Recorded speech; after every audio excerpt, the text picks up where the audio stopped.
Objetivos definidos para o Galo em 2024, as últimas de mercado, bastidores, finanças e muito mais. Fala aí pessoal, sou Jorge Nicola, bem-vindos a mais um vídeo do canal. Sem perder tempo, só desejar um ótimo feriado a todos vocês, pedir para deixarem like, se inscreverem no canal e comentarem sobre tudo o que quiserem. Combinado? Quero falar agora sobre os objetivos do Galo, que vem encantando na noite dessa terça-feira, a vitória contra o Sport por 2-0. Outra grande atuação do time de Gabriel Milito, que ainda não perdeu. São 10 partidas com vitórias ou empates. Queria contar que o Galo está bem perto da passagem para as oitavas de final da Copa do Brasil. Pode até perder por um gol de diferença na partida de volta contra o Sport em Recife. 2-0 acabou ficando barato para o Leão. O Galo criou muitas oportunidades e poderia ter conseguido um placar ainda mais elástico. Mas voltando às premissas, às prioridades do Galo. Qualquer clube de futebol no Brasil, quando se inicia uma temporada, faz projeções esportivas até para poder calcular quanto vai ser capaz de faturar. E o Atlético ele não foi otimista, ele não foi muito audacioso quando fez essas previsões. Tanto que imagina chegar nas oitavas de final da Copa do Brasil e da Libertadores, dá para imaginar o Galo fazendo bem mais do que isso, né? De qualquer forma, basta que ele chegue às oitavas das duas competições de mata-mata para cumprir aquilo que está planejado no orçamento. Copa do Brasil ficou bem mais perto, a Libertadores da América, campanha bem legal também no time de Gabriel Milito. Só para arrematar, vale a lembrança de que o Atlético, com a presença na terceira fase da Copa do Brasil, vai embolsar nessa semana 2.200.000 reais. A CBF está prometendo esse prêmio para esses dias. Se passar pelo Sport, embolsa 3.400.000. E se chegar às quartas de final, que nem está previsto lá naquela projeção orçamentária, bate 4,5 milhões de reais. Hoje eu estava contando para vocês no vídeo da manhã e também na 98, informação super importante sobre o Galo. Sei que às vezes esses assuntos de balanço e dívida são meio chatos, mas o Atlético ele conseguiu mudar radicalmente o perfil das dívidas. O Atlético tinha quase 70% das dívidas para serem pagas em um ano, a curto prazo. Hoje as dívidas a curto prazo elas representam 71% daquilo que o clube deve. Então é uma mudança super importante. O Galo ainda conseguiu uma mudança também na taxa dos juros. Era de 8% caiu para 4%. Enfim, uma negociação bem melhor, né? O Luiz Felipe Scolari seria uma boa no Vasco, porque os times brasileiros sempre vão atrás de técnicos estrangeiros. Será que há escassez no Brasil? Sim, é certamente por isso. O mercado brasileiro de técnicos é bem ruim. Hoje você tem Vanderlei Luxemburgo, Mano Menezes e Felipão como os principais nomes. Eu não confio em nenhum deles. Se eu tivesse que escolher um brasileiro, eu iria pelo lado do Mano Menezes, mas também não me causa muito ânimo, não. Então acho que o estrangeiro é melhor. E eu acho que o Atlético Mineiro ajuda a entender o porquê dessa resistência aos técnicos brasileiros. O Felipão é um cara gigante, né? De enorme currículo, nome pesadíssimo. Mas é um cara que hoje já não tem no futebol a sua prioridade máxima. Ele nem tem capacidade física para se dedicar o que o futebol hoje demanda. O futebol exige que o técnico chegue às 6h30, 7 da manhã e fique até 7 da noite no CT estudando, avaliando, entendendo, melhorando, evoluindo. O Felipão já está naquela fase já há alguns anos de delegar o treino para o auxiliar técnico, de só entrar numa hora ou outra, enfim, é um cara que já não está mais tão envolvido, tão entregue ao projeto no futebol. E aí você prepara mal o seu time, aí você não consegue dar tantas informações quanto necessárias, você impede que o seu time cresça, coletivamente o trabalho não funciona tão bem. E aí você vê o que é o Atlético hoje sob o comando do Gabriel Milito e o que era o Atlético sob o comando do Felipão.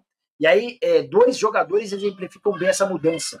O Arana na esquerda e o Scarpa na direita, né? Boa noite, Nicola. Quais nomes estão sendo monitorados pelo Galo? O Atlético hoje, o assunto reforços não é a prioridade. O que existia, de fato, de premissa por lá era a necessidade da redução da folha.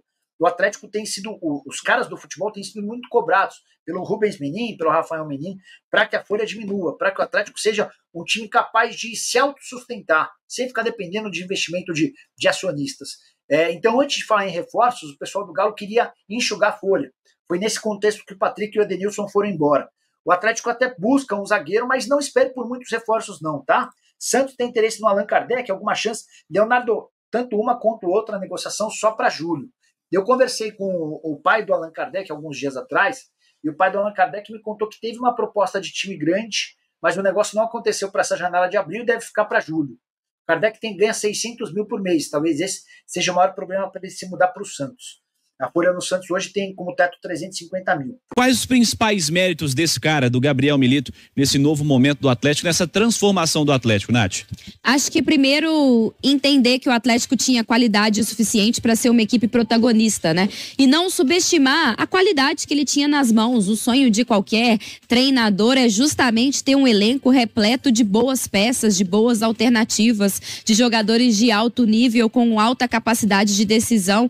E o antigo treinador tinha tudo isso, mas coletivamente não conseguia montar um time em que os atletas se destacassem. Então, quando o Milito chega, ele chega com o pensamento, olha, eu não posso permitir que esse time não jogue no seu máximo, porque esse time tem muita qualidade. E aí ele começa a acomodar os jogadores nas suas melhores posições. Eu acredito muito, Cirilo, aqui não é uma informação, mas uma percepção, que o Milito deve ter conversado com o Zarate, com o Hulk, com o Paulinho, com o Scarpa. Olha aqui, como que onde vocês se sentem mais confortáveis? O que a gente não pode desfazer nesse time? Vamos pensar aqui uma forma de vocês terem muita liberdade, da gente extrair o melhor. Você ter um lateral como Guilherme Arana e colocá-lo a se resumir na marcação, não pode. Você ter um cara como o Scarpa e colocar ele de secretário de lateral, não pode. Então o que o Milito fez foi falar, não, peraí, vocês são os meus melhores, eu preciso que vocês joguem em alto nível, mas eu vou dar a condição. Nós vamos ter um time ajustado, vocês vão jogar nas suas respectivas posições e nós vamos ter a mentalidade de que esse Atlético é grande, de que esse Atlético tem qualidade para brigar nas cabeças. Vocês topam esse desafio? E acho que está muito claro que os atletas embarcaram nessa com o Milito, então eu acho que o mérito dele, ajustar o time, dar uma cara, colocar todo mundo nas suas melhores posições e mostrar para esses jogadores o quanto eles são bons. Recuperar a confiança deles. Falar, olha, vocês estavam jogando abaixo, vocês podem jogar muito mais. Esse Atlético merece muito mais. O torcedor merece, o torcedor tem a expectativa porque vocês são muito bons. E eu acho que é trabalho do técnico isso também, né? Extrair a confiança, extrair a melhor performance. E ele estava falando aí da mentalidade. Você vê o Atlético em campo hoje, é um time que sabe do seu potencial e que mostra para o adversário o quanto ele tem qualidade, o quanto ele é ofensivo, o quanto ele é dominante. Então acho que esse é o principal mérito do Milito, para além de outras coisas mais táticas, né? Ter ajustado o time com 2 alas, explorando, abrindo a marcação do adversário, ter encontrado mais sustentação no meio campo com 2 volantes, ter percebido que o Atlético precisava de mais qualidade na sua saída de bola e com as constantes lesões dos zagueiros, inclusive, tomara que do Bruno Fux não seja nada demais, porque fez um grande jogo ao meu ver. Ele percebeu, não, preciso de um cara mais regular e que me ofereça essas características. Tá aí o Batalha rendendo muito também como zagueiro, para além desses ajustes táticos e de ter feito com que o Atlético coletivamente passasse a jogar bem, ele mostrou para esse time de que esse time tem muita qualidade e que esse time podia jogar mais bola. E o reflexo está aí numa das melhores, mais uma, né? Grande apresentação do Atlético do Milito. 10 jogos de invencibilidade com 7 vitórias. Natália Fiuza, que fala em nome de Monte Santo, Cemitério e o Parque. Sindeac, o sindicato que é a cara do trabalhador. Antes de analisarmos as escolhas do Milito para fechar a jornada esportiva, últimos abraços para a galera do YouTube. Obrigado a todos pela audiência. José Cláudio Tavares, em Lafayette, está dizendo que o Galo vai superar 2021. O Carlos Roberto Ferreira está gritando Galo no chat. O Felipe Meireles está dizendo Milito maior que Abel Ferreira. Obrigado pela interação aí, Felipe. Turma que está participando com a gente também, o Edmilson Ribeiro está dizendo bom técnico, inteligente e com jogadores ótimos para trabalhar. Quem também está participando com a gente, está acompanhando aqui, ó, na Itatiaia, é o Márcio Júnior e a Marilene, turma na audiência da Itatiaia também participando com a gente. João Caldeira está dizendo que o Everson mereceria o melhor em campo só pela marca de 100 jogos sem levar gols. Obrigado, João Caldeira. É um excelente episódio, excelente número pro Everson, sem dúvida alguma. Você que tá no YouTube tá vendo, inclusive, enquanto a gente fala os melhores momentos do jogo de hoje. Natália, Everson, Saravia, Batalha, Bruno Fux, os defensores dessa primeira linha do Atlético, lembrando que o Fux foi substituído pelo Mariano. Como é que foram esses caras aí, Nath? Ótima apresentação defensiva do Atlético, se antecipando a maior parte das jogadas. Quando o Sport levou algum perigo, enfim, conseguiu trocar mais passes no campo ofensivo. A gente viu o Batalha cuidando muito bem do Coutinho, né, que era o principal perigo, o atacante do Sport, que poderia causar algum desconforto ao Atlético. O Batalha o marcou muito bem, o Gustavo Coutinho. A gente viu uma linha defensiva se antecipando a maior parte das jogadas do adversário. Acho que o Bruno Fux fez uma ótima apresentação, não só pelo lançamento que poderia ter gerado o primeiro gol, se não fosse a anulação, mas porque mostrou muita qualidade também ofensiva. Por vezes a gente via o Batalha e o Saravia até ficando um pouco mais e o Fux avançando, se aproximando do Arana, ele que jogou um pouco mais pelo lado esquerdo. Então uma boa apresentação e eu tô impressionada também, Cirilo, com a saúde do Saravia, viu? Nossa, não descansa, né? Tá jogando muita bola, muito consciente das suas funções, apoia bem, mas sabe que ali com a presença do Scarpa mais aberto, ele precisa dar uma solidez ali para ele, né? Precisa estar pronto para ajudar. Então, muito consciente das suas funções táticas, mas com uma saúde. Depois que o Scarpa foi substituído, ele passou e correndo tentando e acreditando em todas as jogadas, como se tivesse acabado de entrar no jogo. Arana por um lado, começou e terminou o jogo, Scarpa pelo outro. O Scarpa foi substituído pelo Maurício Lemos. E aí, Nath? O Scarpa e o Arana estão jogando bola demais, assim, se tornaram referências desse time, cada um por um corredor, né? Cada um por um lado do campo. O Guilherme Arana fez o gol, apareceu muito bem o entendimento da jogada com o Gustavo Scarpa, ele aparece no primeiro pau para finalizar de primeira. O Scarpa que poderia também ter feito um gol. É um Atlético que funciona muito bem, explorando, né? Utilizando esses caras como alas para ter também a qualidade dos jogadores que constroem e trabalham mais por dentro, que no caso é o Zaratio e os dois atacantes.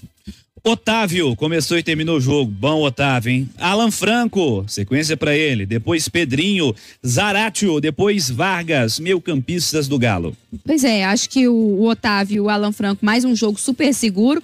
O Alan Franco teve até um pouco mais de protagonismo hoje com a bola, né? Pela liberdade que dava o adversário, porque o Sport não atacava muito, então ele se aproximou muito do Arana, trabalhando ali pelo lado esquerdo. Uma ótima apresentação do Franco, saiu aplaudido. O Otávio não teve muito trabalho, mas sempre ocupando os espaços, marcando bem ali, principalmente no primeiro tempo, o Fabrício Domingues e o Lucas Lima, que eram os caras que tentavam articular o jogo pelo Sport. O Pedrinho teve pouco tempo em campo, mas pelo menos entrou no mesmo ritmo, na mesma pegada do restante do time. Paulinho, depois Igor Gomes e o Hulk, os atacantes do Atlético. Pois é, o Hulk hoje muito participativo, gerando muito volume de jogo, chamando, puxando a marcação, tabelando com o Zaratio, tabelando com o Paulinho. Faltou só um pouquinho de sorte, não vou nem dizer que é inspiração, porque principalmente a segunda bola na trave ia ser um golaço, né? A forma como ele coloca a bola. Então foi um pouquinho de sorte mesmo pro Hulk hoje, para também guardar o dele. O Zaratio, mais uma vez, participando muito do jogo, se aproximando muito dos dois atacantes, e o Paulinho se movimentando muito também. Paulinho não tem ficado preso dentro da área, ele é um atacante de muita movimentação, e o quanto ele e o Hulk se apresentam para o jogo é muito importante, inclusive, para abrir espaço para outros atacantes. Tá, então, né, família? Ficamos com o nosso giro de notícias do Atlético Mineiro. O Galo que jogou ontem contra o Sport, venceu pelo placar de 2-0. Fez uma grande partida e Zaratio marcou, o Arana também fez outro gol. Vargas também fez um golzinho aí, né, cara? No segundo tempo, assim que ele entrou, mas já estava em condição de impedimento. Teve um lance também no primeiro tempo sobre questão de impedimento, mas o Galo ganhou aí.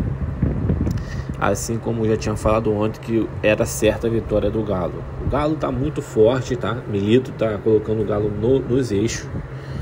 O Galo é candidatíssimo ao título da Libertadores, tá? Candidatíssimo forte ao título brasileiro, tá? E candidatíssimo forte a ser campeão da Copa do Brasil. Nas 3 competições que o Galo joga, ele é candidato a ser campeão. pouca gente está dando mérito, pouca gente está dando crédito, pouca gente não está acreditando, está achando que o Galo está de bobeira. O Galo está bem treinado. As pessoas estão esquecendo que o Galo tem treinador. Não é só treinador, tem peças de reposição. Os jogadores são bons, cara. É Paulinho, é Hulk, é Scarpa, é Zaratio. Você tem ideia dos jogadores que estão jogando bem? O Milito tá fazendo os caras jogar, filhão. Então é muito preocupante aí para os adversários. Pra gente é maravilhoso. Aí a gente vai para cima com tudo para conquistar essa tríplice coroa aí. Libertadores, Brasileiro e Copa do Brasil é real. Nem tríplice coroa não, é mais que isso, porque ainda a gente ganhou o Campeonato Mineiro, entendeu? Então é isso aí. Então esse foi o vídeo de hoje. Se você ficou no vídeo até agora, não esquece de dar aquela moral, se inscreve no canal e deixa seu like para fortalecer nosso trabalho. A gente sempre está trazendo vídeo diário do Galo. Valeu, um grande abraço, fui!